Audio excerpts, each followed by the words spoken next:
আজকে আরও একটি রেসিপি শেয়ার করব, যেটা না হলে বাঙালিদের খাবার টেবিলে জমেই না, শেষ পাতে একটু হলেও লাগবে। আজকে আমি রান্না করব লাউ ডাল রেসিপি, যেটা খেতে ভীষণ টেস্টি। আসসালামু আলাইকুম, হাই এভরিওয়ান, কেমন আছেন সকালে? আমি আল্লাহর অশেষ রহমতে বেশ ভালো আছি। লাউ ডাল রান্না করার জন্য 1 কাপ মুসুর ডাল ধুয়ে পরিষ্কার করে প্যানে নিয়ে নিলাম। এবার এখানে পানি দিয়ে দিচ্ছি।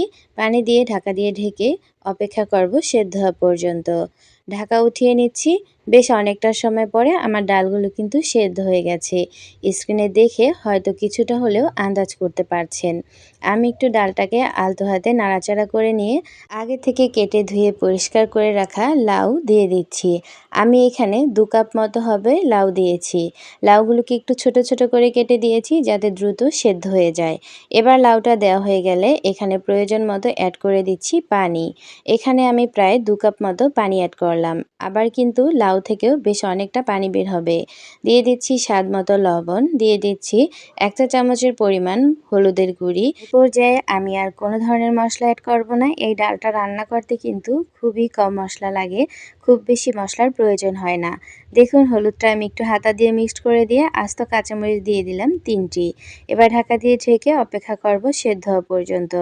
ঢাকা উঠিয়ে নিলাম। বেশ অনেকটা সময় পরে আমার লাউ এবং ডাল দুইটাই কিন্তু সেদ্ধ হয়ে গেছে। ডালগুলো প্রায় গলে গেছে আর লাউটাও আমার সেদ্ধ হয়ে গেছে। দেখতেই পাচ্ছেন, স্ক্রিনে আপনারা বুঝতেই পারছেন। এবার এখানে অ্যাড করে দিচ্ছি আমি ধনেপাতা কুচি আমার প্রয়োজন অনুযায়ী। ধনেপাতার কিন্তু কোনো নির্দিষ্ট পরিমাণ নেই। এবার এই ধনেপাতাটাকে একটু মিক্সড করে নিয়ে ঢাকা দিয়ে ঢেকে চুলা থেকে এই ডালটাকে আমি নামিয়ে নিব আর একটা বাগারের প্রিপারেশন নিয়ে নিব।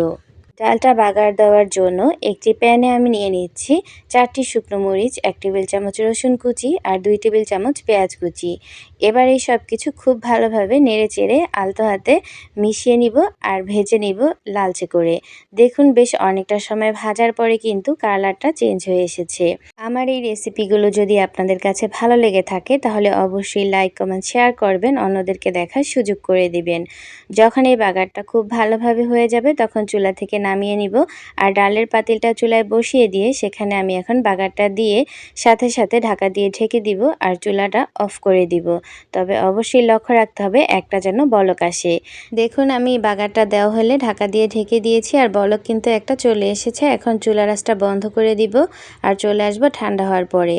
এর মধ্যে কিন্তু আমি আর ঢাকাটা উঠাইনি। কিছুটা ঠান্ডা হওয়ার পরে ঢাকা উঠিয়ে নিচ্ছি। দেখুন, দেখতেই কতটা লোভনীয় লাগছে।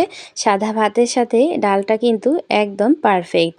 আমি একটু একটা হাতা দিয়ে নেড়েচেড়ে মিশিয়ে নিচ্ছি।